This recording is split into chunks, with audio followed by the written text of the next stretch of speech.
Hey, what's going on, everyone? Welcome back to another episode of Just My Opinion.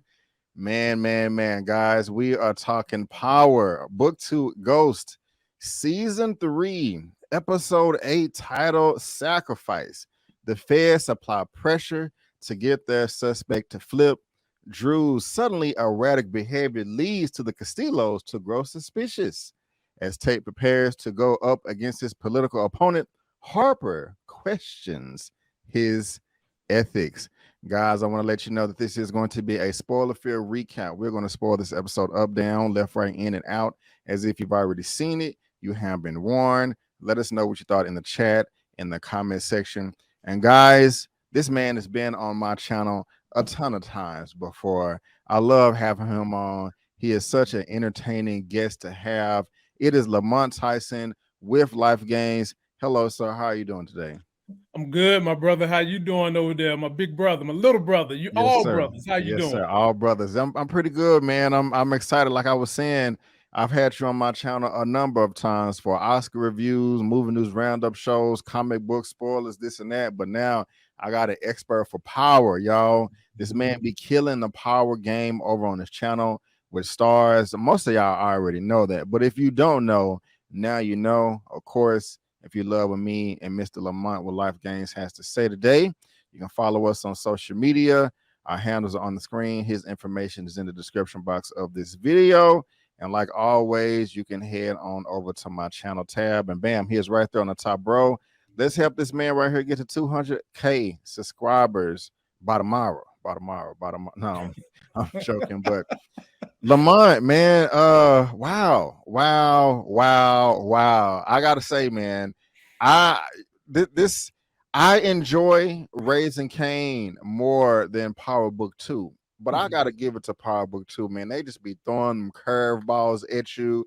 You don't see what's happening. I mean, I don't know. Maybe you can tell me if I'm wrong, if you got all these predictions right, but so much happened in this episode, and I'm surprised. I'm happy and I'm sad at the same time, man. We got some characters knocking boots. We got some people breaking up. We got characters dying, man. I mean, we've lost Lorenzo, we've lost Whitman, and we've now lost Sax. Like, what? The I didn't see it OG. coming, bro. I didn't see it coming, man. The OG in the game, brother. The OG Sax in the game. Gone. Gone, man. I enjoyed the episode. I had fun with it, man. And so I really can't see how they're gonna I really can't wait, excuse me, to see how they're gonna finalize this season in episodes 9 and 10. We only got 2 left, but I'm happy, sad, and surprised, man. But what are your general impressions of this episode? How you feeling? Did you like it? Did you not like it? You're somewhere in the middle. Let us know how you felt, man. This generally has been my favorite season of Power Book 2. Really? Okay. I enjoy how they sprinkle in knowledge in the classroom and have a debate about things going on in capitalism. I love that part. Short man Tait, shout out to Lorenz Tait, who told me to quit calling him that. He he is my favorite character on the show. And I love how they continuously give him these quirky political roles, really showing us how slimy politicians can be in real life. Yeah. But then we get to the meat and potatoes of my predictions I made before the season start. I was about to give up on one of them, B. Avery. I had said that Cain and Effie was going to smash and he was going to get her panty draws. And I was about to give up on it, and he got him this episode. I also predicted before the season started that the OG Cooper Sax was going to die, and damn it, we lost him. I'm going to have to do a tribute video to the OG who's been around since the original Power, man, in episode 1. Yeah, man. Yeah, that's crazy. The episode started the way it ended, with Sax and Davis on the roof, man. And they it was foreshadowing, man. They gave it to us, spoon fed it to us, and I didn't see it. But I'm gonna talk on that a little bit more. But let's talk about what you just mentioned, man. Effie and Cain and Effie. I'm not mad that I'm happy that he got in there. I really am. Well, we're gonna see We're gonna see how their relationship turns out. I mean, first, let me ask you this: do you think it's just gonna be like a little 1 or 2 time smash thing, or you think they're gonna be in a relationship and actually love each other and have each other's back and just be like, hey, that's my girl right there.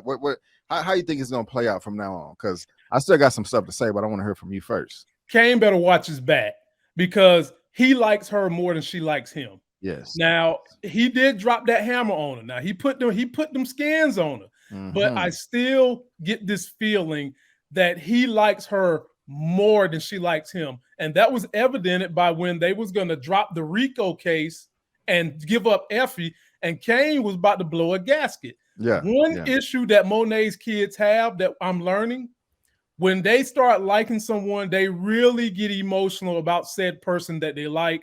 And I think Kane is going to be no different. And we all know that Effie is a conniving little girl. And B. Avery, when they first tried to arrest her and she took off running. Yeah. Did you see all that belly meat flying in the air? Wow. Her stiff hair flying in the air. Her ass was looking like a girl Usain Bolt. And I just knew it was over for her. And they threw a curveball, and it brought it right back to her and Kane smashing one more time. It did. And well said, man. I like that. I like that a lot. I'll say this, just backing up a little bit. I am overall happy that they got together. Yeah. I wanted it to happen. I think that they are they have more chemistry than Effie and Tariq. Definitely. Tariq, looks better more. And I'm going back and forth with it because I'm pretty sure I said that I wanted Tariq and Effie to be together last season, and now I'm changing my mind. But he definitely has more. It looks like a more realistic couple, either if it's Lauren or Diana. We just can't trust Effie. But I'm glad Effie and Kane are, both kind of cut from similar cloths, and so I think they're just a better match. I'm not mad that they got together. I want them to, but I'm disappointed with how it went down. I wanted to see if Kane was going to have enough patience and game to be able to still get the booty without having to pay for her whole tuition. Because I mean, that's what he did. He done dropped a few bands, $10,000-$20,000. I don't know how much, but it was in the thousands of dollars. And so I want to know if he still would have been able to hit that without having to pay for it, because I mean, he did pay for it. You know what I'm saying? So I don't know. Am I tripping, or do you kind of see where I'm coming from with that? I get where you're coming from, but let me give you another perspective. This is that old paradigm of a man can show that he can provide security if you can show that you can provide the panty draws. And because prior to him paying for tuition, she hated his guts. Right. She hated his guts. And my good friend, who is a mentor and a psychologist, always said, between men and women, there's a push and a pull. Women typically don't give the man the draw till she's emotionally invested, and men typically don't get emotionally invested into a woman until they get the draws. So everything in between that is a push and pull of emotions being tangled. And when he paid for that tuition, he won her emotions. Her emotional bank was filled up, so she decided to fill up his penis bank. Yes. I don't know what else he could have done, because what else does she need other than drugs? She needed her tuition paid. She needed drugs to pay for the tuition. There's nothing else he could have probably given her that would have romanticized her enough that she would have got to the point where she's looking at him like, you look like a tasty cake in Walmart. And I ain't been doing abs lately, and I've been filling myself up on sweets. I might as well get a taste of your dark chocolate. And that's what she did, B.A. She did, man. She did. I didn't get a look at the abs. I'm gonna have to go back and check it out. Because you've said that twice. And so I'm just curious. I really am curious. But I'm not gonna lie, man. This is kind of cute right here. Just kind of seeing him lay it up. He getting the phone call from Monet, like, oh, I gotta go. And nigga, I wasn't asking you to stay, And I'm just like, wow, I don't remember her being maybe that vulnerable and kissy, huggy, feely with Tariq. I could be wrong. Y'all in the chat, let me know if I am or not, respectfully. But this was interesting right here. However, I still think that Kane could have got it. It would have took a little longer without paying for it. Y'all let me know what you think, because when what's his name, Effie showed up to Diana's dorm and Tariq was in there, and then she was like, F y'all. she got mad and she was about to crash the app. Kane did, this was before he paid. Kane then was like, hey, don't do it. You know what I'm saying? You're gonna blow us all up. And that was like, I think like their first encounter to where she was kind of warming up to him. And I was like, okay, you know, he may have a chance, you know what I'm saying? But you know, I mean, it, you know, it is what it is. You know, all that matters is, you know, he got up in there, he got up in there, he got up in there. Somebody else that was getting up in there last episode was Braden and Kiki. Kiki and Braden. What you think about that, man? And in this relationship, the power dynamic is changing. Braden finds out that the whole Weston Holdings is a scam, a Ponzi scam. That came out the blue, bro. Now, I'm happy that his daddy don't know, but his uncle Lucas is a slimy weasel. I guess he's taking the place of Sax. You got to have somebody in there that's, you know, slimy, and so he taking that spot right there. But Braden freaks out. He don't want to go to work. He at home in his PJs, and Kiki was like, hey, you need to put that suit on, come back to work, or that's your ass. You know what I'm saying? Yeah, that's your ass, and you're gonna get no more of this ass. You know what I'm saying? So she fine too, man. But God, no, I was not expecting this from Kiki, man. Kiki kind of crooked, bro. Yeah. You know, like how you feeling about her, man, and how you think this relationship gonna pop off too? Because we don't know. Braden went to Tariq, and then Tariq went to RSJ, and then they, you know, we can talk about that. But my fault. Stay on Braden and Kiki. How you feeling about that, sir? Kiki is gonna eventually have to die, and here's the thing. I love Kiki. I wish I could be Kiki'd up with Kiki and laughing all over the damn place because she is hot. Lord have mercy. And right now, with her and Braden, she's in essence, I'm gonna go old school here, say she's wearing the pants. Yeah. She is controlling him because she's got an inside tick to what's going on with Lucas. She's obviously smart. She's cooking the books. And if anything was to happen to the Ponzi scheme, her ass is going to go down with it, B. Avery. So as of right now, she is kind of controlling Braden's moves. And Braden already done showed that he's vulnerable for this woman. And so I just wonder, how is that going to play when it's time to be an issue with Braden and Tariq and Kiki going to have to step in and say, nah, bro, it's either me or Tariq. And she's got leverage over this boy. So I like this dynamic, and I like that Kiki is not all 100% legit. Right. It seems like the only person that was 100% legit and is probably about to change was Lauren. And, you know, it makes for a great story when you have these characters that all have these crazy flaws. But what more is going to come from Kiki, B. Avery? What you think? Bro, I don't know, man. The sky's the limit, because I didn't see this coming. I just saw this story as this black girl at the job that's, you know, that helps out. And, you know, I mean, she's smart, but, you know, her role seems smaller than her surrounding peers. Right. And she's gonna fall in love with Braden, and it's gonna be like, oh my gosh, Braden, I didn't know that you was involved in all these horrible illegal drugs and nefarious activities. What are we gonna do? You got me caught up in this, and I'm trying to help you, but no, man, she's dang near the ringleader. You know what I'm saying? She gonna have a maniacal laugh next episode. And I'm like, I don't know, bro. I don't know where it's gonna go, man. But I didn't see it coming, so I got to give it to Power for that right there, because I'm just like, damn, what's gonna happen next? Bro, I enjoyed you knew that Lucas was crooked. Yeah. I thought that they might try to tie him to like more what's the best way to say, street crookedness. But what they did was they tied him up in white collar crookedness. Yeah. And that was a great curveball, because we felt the energy from him that something wasn't right. And the fact that they let us know that he's doing the stereotypical thing as they try to relate stereotypes to black people, he's doing the stereotypical thing that you hear about white collar white guys. He's running a Ponzi scheme. Yeah. And on top of that, you done went and secured yourself a black billionaire. Yeah. On top of all that. Yeah. And at the end of the day, Lucas is definitely not the type that can fight.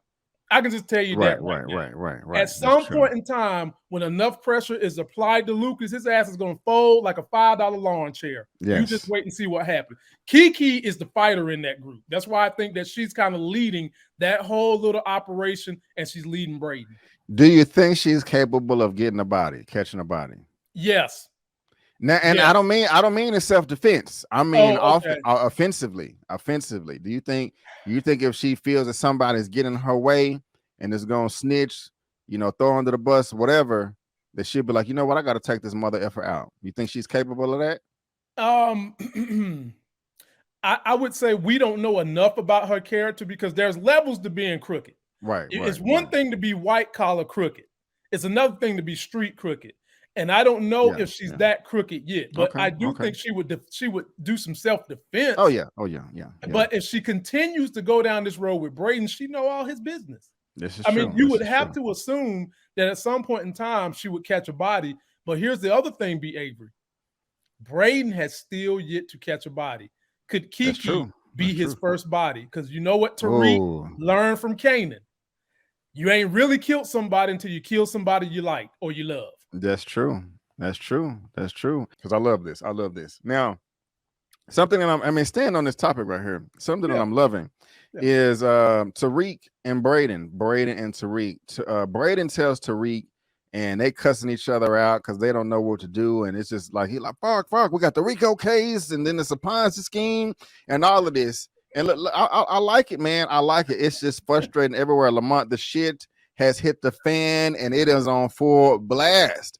I love this confrontation right here because they already had the fallout with the Lawrence situation that they were like, hey man, we got to keep it 100 between both of us. So I like the communication there. It was like, we almost fumbled last time. They got a safety. We can't do that again. It was the worst playing football. You know what I'm saying? You finna throw a touchdown and they run it back or whatever. We can't have that no more. And they went. I love the fact that Tariq went straight to SJ. I love that, man, because he felt responsible. He's like, fuck, man. This is my fault. I got to clean it up. And bro, nothing makes me happier than seeing the reaction from RSJ. How long have you known about this? I just found out. And again, nothing makes me happier than seeing two black men yell at the slimy weasel, "Shut up talking," when he was in the office. I love that. I mean, they just put it out. They just put it out there, bro. I love the camaraderie between Brayden, Tariq, and SJ, all back and forth. That was like, look, this is a mess. We got to do our best to try to clean it up. And this is what we're gonna do. And I love it, man. This is perfect for me. This whole little dynamic. How did you feel about it? Man, I enjoyed it. He reacted the way I would expect someone who's got a couple of $1 billion to lose and has entrusted a white guy, because a lot of us always hear these stories. When you hear Ponzi schemes, and I read a statistic, 85% of Ponzi schemes are done by white American men. And SJ laid it out for you. I've worked hard for my money the legit way. But here's the problem, B. Avery. He stands to lose whatever many billions he invested with this guy, or he's got to turn and go a little bit to the dark side. And that's exactly what he did. And not only did he go to the dark side, Tariq was smart enough to say, look, not only do you stand to lose your money, I got trust fund money in there, and Brayden put money in here on behalf of Monet. And so now he is forcing Lucas, who done blew the money already, B.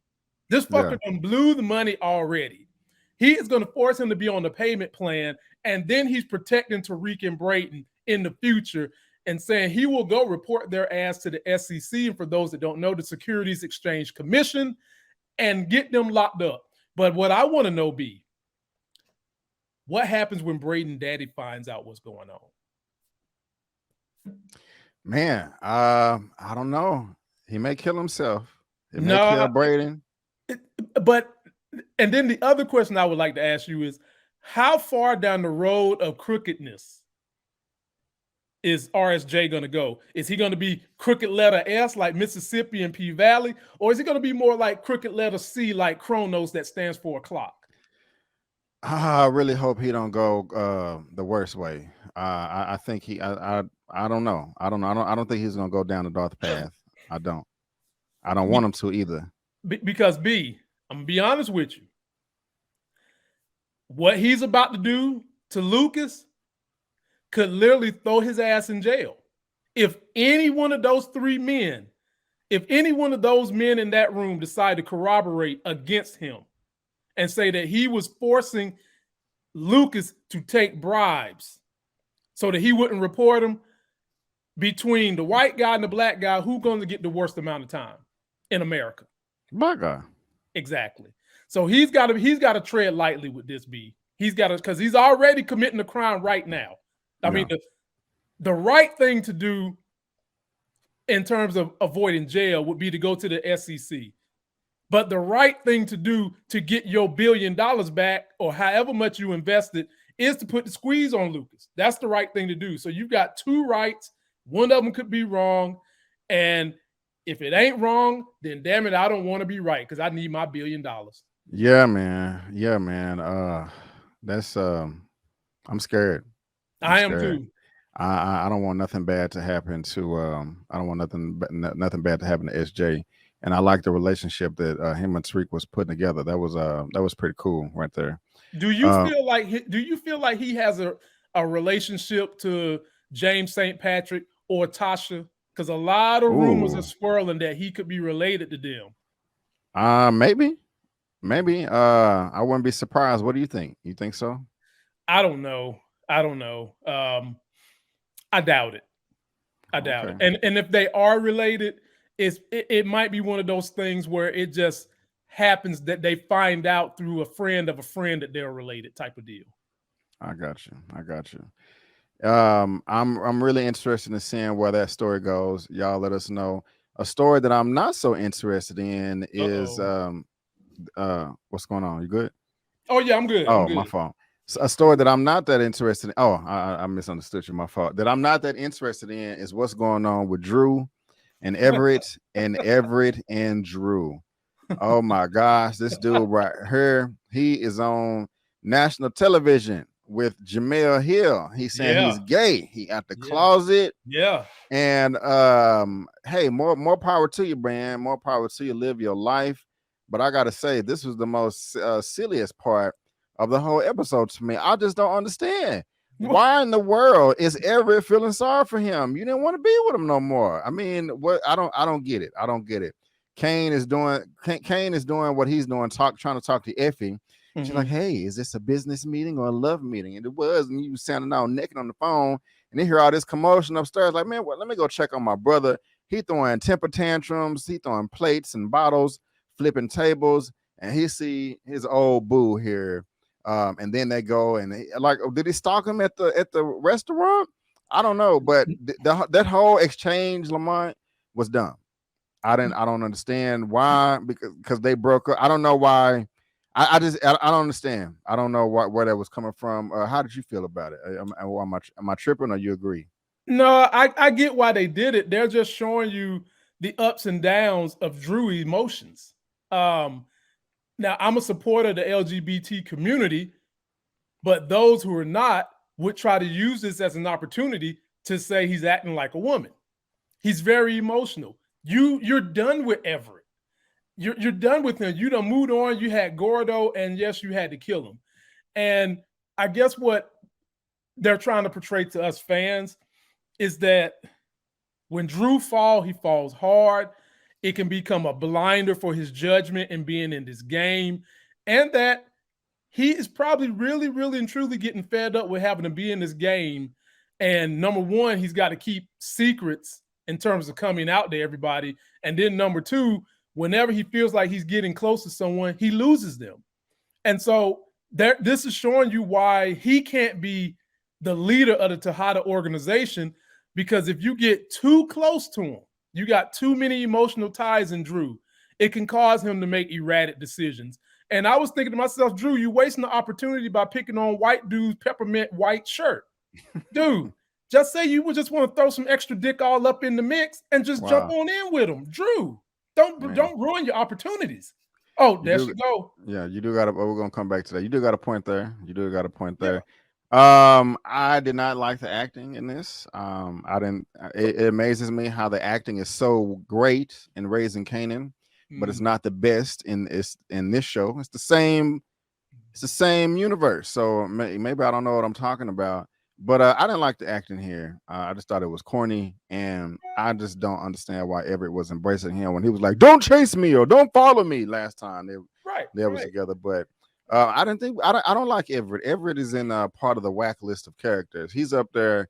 The wackest characters are Whitman, Jabari, Everett, and Salim. Salim is the winner. He the King Cobra. He's the wackest of the wackest right there. So Salim is the wackest to you. Yeah, he is horrible. He is horrible. He's horrible. But you know, yeah, y'all let us know what y'all think about Everett. I didn't think we was gonna see him no more, but you know, Drew is throwing temper tantrums and all that stuff right there. Let me say this about Everett before you move, B. Avery.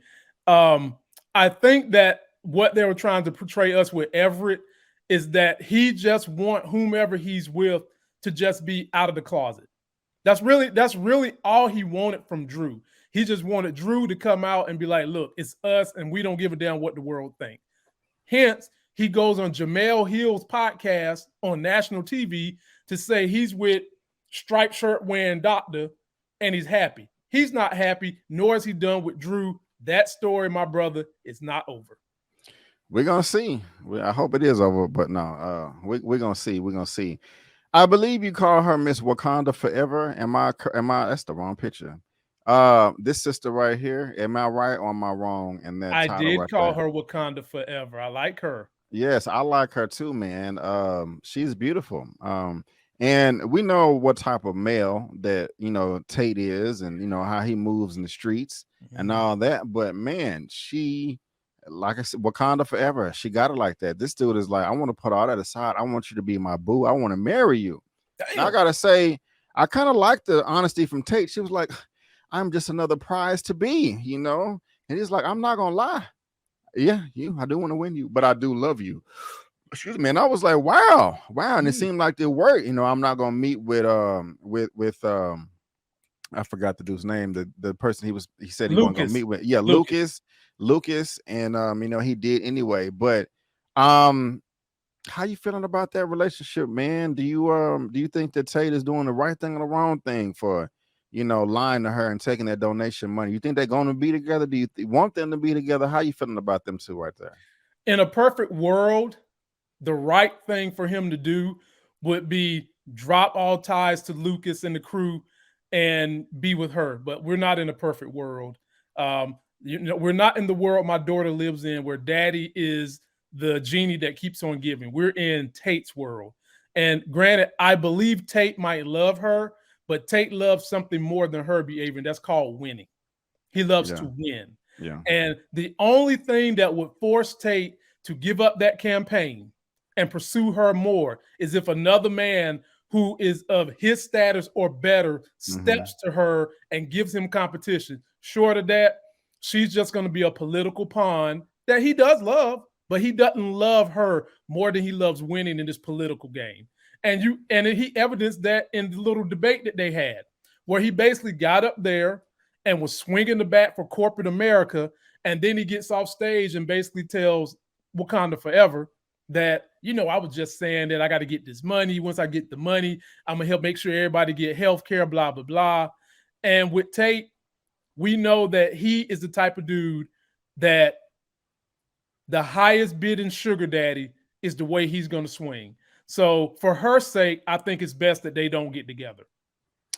Yeah, that's sad right there, man. That's sad that they're not gonna be together. Or we're gonna see. This show be just throwing all types of curveballs at us, Now they not done, B. They not done.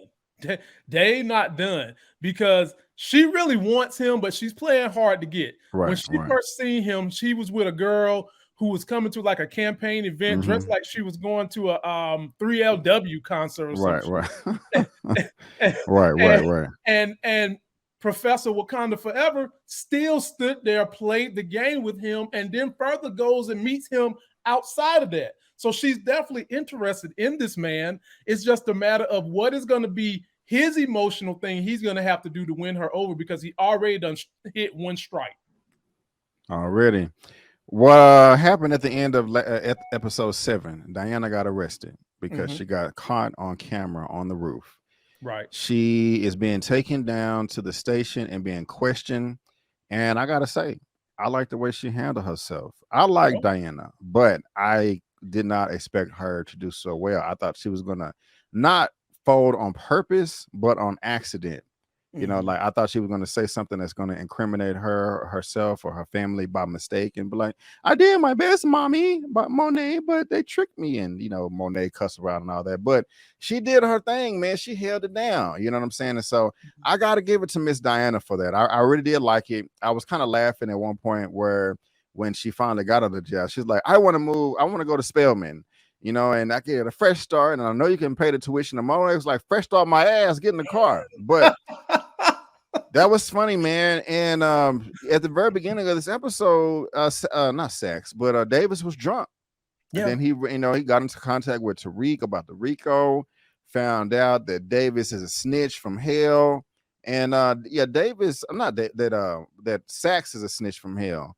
And we'll talk about if he deserved what happened to him at the end. But I like the smooth criminal of Davis in there, knocking over the coffee, you know, setting up Effie, you know, giving her the note, and you know, all of that. I loved all that, man. How did you feel about it? Did it work for you? Did it not work for you? Diana, all that. It worked for me, and everybody know I'm one of Diana's biggest fans. As a matter of fact, I was considering letting Diana be my TV wife until she messed me up, made me upset with that Salim shit. But that's another story. Yeah. When they arrested Diana, and I talk about somebody folding like a $5 lawn chair, I grew up in the hood, poor, and we had this big ass couch that would have a bed in it. And if you ever pull out the bed, well, fuck it, you can forget the couch because you're not getting that thing to fold back into the couch. I thought Diana was going to be just like that. Once you get her unfolded, she's not going to fold like nobody's chair. And I do agree. She played her role. She was resilient. She was tough. But they didn't give her enough time. They didn't put enough heat on her, in my opinion, to see if she was fold, because basically Davis and Sax came to save her. Yeah. And Davis gave her the note saying, we're gonna throw Effie under the bus. And so for all the people that be hating on Diana, calling her dirty Diana, tattletale Diana, and all this other stuff y'all be saying about my girl Diana, stop talking about her. That girl is a true character. She just want to get her education. She shouted me out on Twitter before. I'm a fan, and she can now get back in my good graces and be one of my TV wives. I like what she did. She can. She did well. She did well. She held it down. You know, I like her character even more. You know, Sax. Oh man, you know, Blanca wasn't feeling that at all too. I like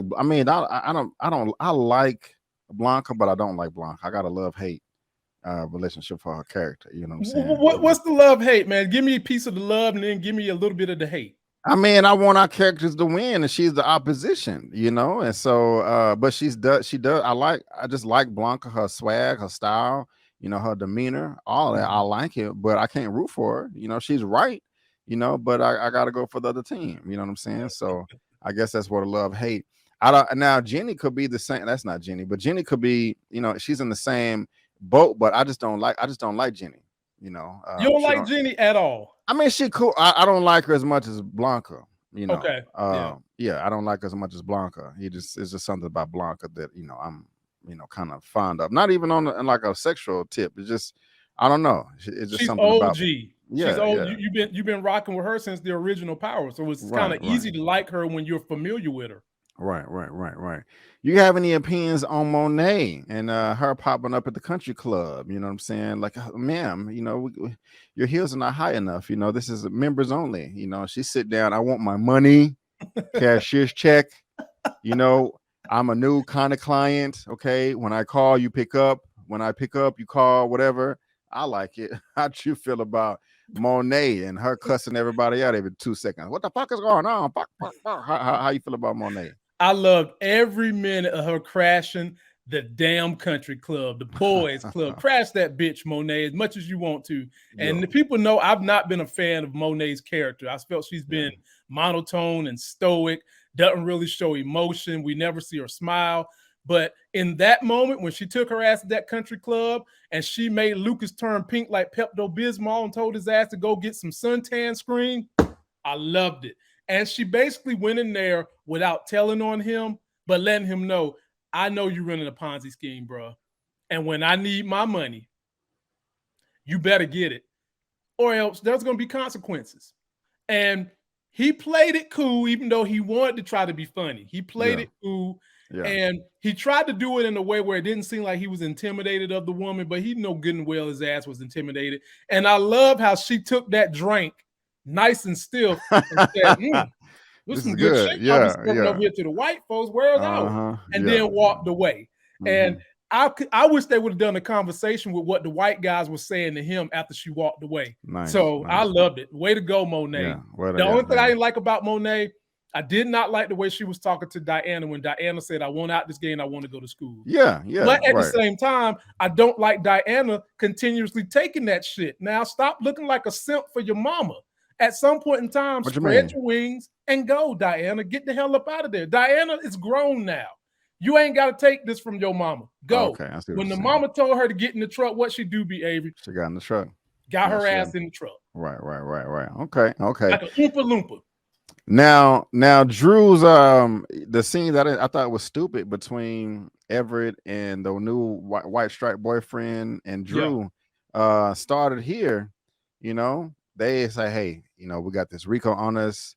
You know, we're just letting y'all know we got to stop selling product. The block is hot right now. Yada yada yada. And Drew's episode went viral. I think the title of the video was like, whose man is this right here? You don't love me anymore. I don't have anybody. I'm by myself. And he's like, and my best friend Gordo is gone and I don't have anybody. It went viral. And Evelyn, the mama, was like, okay, what's going on here? You know what I'm saying? Where's Gordo? He is not calling us. And so we saw what happened at the end of last episode. First of all, I kind of want to know, do you think, I mean, Gordo did kill Lorenzo. Do you think the rest of Kane and Drew and Diana is going to find out that it was Monet that hired her? And also, how do you feel about this revelation of Drew's video going viral and Evelyn and the Castillos being put on game? Like, wait a minute. He talking about Gordo. How you think that's going to play out, man? And you know, let me know how you feel. I'm very, very curious on that. We finally gonna get a Monet and Evelyn hands to the face situation. Now, everybody know I rocks with Evelyn. She also played in a show back when I was growing up during the 90s, cop show, golly, and it escapes my mind right now. But I've been New York Undercover? New York Undercover, yes. I've been knowing her since then, so I rocks with Evelyn. But she already was a little bit under suspicion about the situation with Frank. Right. And she already said when she left that house, we're not going to have lose another member of our family. Right. And at the time, she's not thinking that we already done lost one in Gordo. Right. And she went probing Drew, and I thought Drew didn't do a good job of making it convincing that we good. You know, he could have said, B. Avery, you know what? I haven't heard from him either. What the hell is going on? You know, what are they going to do? They're not going to put a missing persons report out on a drug dealer. They're not going to do that. Right. So what could they have done other than sat around and wait? But because Drew was feeling emotional, he wasn't living up to the leadership he wants to be, you getting ready to have a cat fight between Evelyn and Monet, and one of them two women is going to have to die. And of course, we know which one it's going to be. But then you're going to have an all-out fight between the Tejadas and Evelyn and her crew. And I can't wait to see how it unfolds. I can't wait to see how it unfolds either. You know, but hey, man, we can't make any assumptions. You know, it may be Monet, the one that dies. You know, I wouldn't be surprised. You know, she done gave us 3 seasons now, and we are at the end. I didn't think all these other people was gonna die like Sax, but we got to talk about that, man. But before we do, like, I'm not feeling and I guess it don't matter no more, the recasting of Redman, you know, for Theo. It is very, very jarring, you know. I mean, Redman, Method Man, they've been together since before I can remember, you know, so they just already had that relationship. And it was beautiful to me here, but it's jarring, man. And I gotta be honest, bro, I don't like the way they handled this, you know, Sax death and Theo's. Like, what was the point? Okay, because you feel that Sax is gonna snitch, you want to kill him, and you feel like you're dying anyway. So you're just taking this, you know, you feel like you're gonna die anyway. So you're gonna take yourself and you're gonna kill Sax just so he won't go after your brother. I I don't want to see Davis hurt like that. Like, no, he did not send, Davis an invitation. Like, hey, I'm gonna kill Sax and murder myself. Here's the address. Come watch. Right. But I still just, I'm uncomfortable. I mean, seeing your brother blow his head off, like, wow, you can never get over anything like that ever. It broke my heart, bro. And we ended the episode like that, man. And I'm just saying to myself, like, damn, like even Tariq Cole ass, had his mouth open in shock. I don't want to see this, bro. This was sad to me, Lamont. Mm-hmm. Oh, Sack's not here no more, man. He's gone. He's dead. Yeah. Wow. Break it down, man. Break it down. First off, my brother, let me pour out some imitation liquor for my brother Cooper Sax, who came to my channel and did a great interview with me, the actor that plays him. And B, I want to say this to people who feeling suicidal. Try to get some help. But then B, I got to get philosophical on you. Okay. He didn't have to kill Cooper Sax. Tariq was trying to save Cooper, not, I per se feel like for good reasons, but for nefarious reasons, because he didn't want anything to come up with where his mama and Tasha's at, because he wanted to get that information himself. So you had that working with why Tariq didn't want him to die. But secondly, Davis's brother, Theo, just found out he's only got a month to live. Now, is it in America, suicide is against the law. But if you know you only got 30 days left before a disease takes over your body and kills you, is he wrong for wanting to kill himself before he let the disease do it? Now, he's wrong, dead wrong for wanting to kill Cooper Sax. But is he wrong for wanting to take control and kill in his life before a disease can put him through the pain of however long it would take and do it? That's what I'll bounce to you. I'm gonna say no, he's not wrong. I'm not agreeing with the decision. Right. But at the same time, I'm not in the man's shoes either. I haven't been, I haven't been in the doctor's office and them telling me that I have no chance. You only got a month. And so who knows what you're gonna go through. So I'm not trying to be like, oh, all you got to do is, read a book. And that's ignorant. That's crazy talk. But I don't want to say he's wrong. But still though, I don't agree with the decision. But it's his decision, it's his life, and God does give us free will.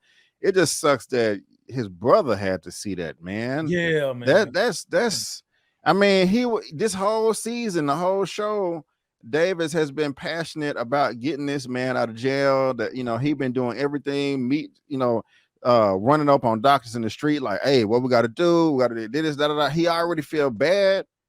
He been trying for 28 years. He was drunk at the beginning. His brother, this is horrible, and that's why he did it. B. Avery. The main reason he did this spectacle of killing Cooper and then killing himself in front of the brother is because he felt like the brother took control to get him out of jail, whereas he didn't want to get out of jail, and he was already kind of spinning mentally. And then you go and hear that you're about to die. You decide, I'm gonna get back at my brother for him doing something I didn't want him to do by ending my life in front of him. But that's the most selfish thing I've ever heard somebody do. You're that upset that the lasting image your brother's going to have to live with after this man done showed you he care about you so much, he wants you out of prison. You would have been better off just disappearing instead of coming and killing yourself in front of the dude that loves you. Yeah. Because I don't know how is this going to throw Davis off his game? Because now you're dealing with your partner Cooper Sax dead, your brother dead, and we just seen you to start this episode at nighttime on a rooftop drinking because you got your brother out, but then you're sad because your brother's not returning your phone calls. So as those military dudes say for Davis, my brother B. Avery, he's got a clusterfuck. Yeah.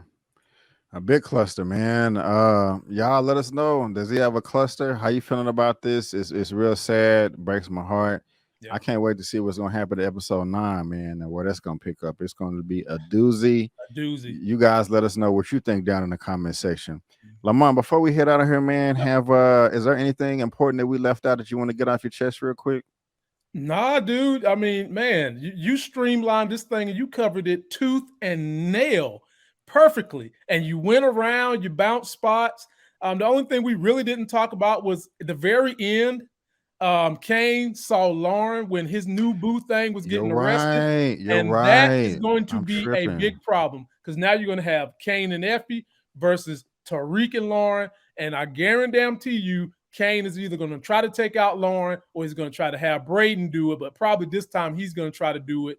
And if that doesn't happen, he's going to want to get Effie out in exchange for Lauren's safety. That's what we're going to see. I did not. I forgot all about that, man. They came and got her. The look on Effie's face. Yeah, man. When Lauren popped in there, man. The shit has hit the fan, bro. Yes, it sir. Has hit the fan. Yeah. Wow. You guys let us know what you think down below. That is going to be our recap review for Power Book 2 Ghost Season 3, Episode 8, titled Sacrifice. I want to thank my guest, Lamont, for being here, bro. I do appreciate it. Thank you for being here, man. Thank you for having me, my brother. Yes, sir. Yes, sir. Of course, guys, this is what his channel looks like. Let's help this man get to 200K. Let's also help me get to 50K. You know what I'm saying? If you do subscribe, that's what you're going to get. Movie reviews, spoiler movie reviews, series reviews, a weekly movie news roundup show.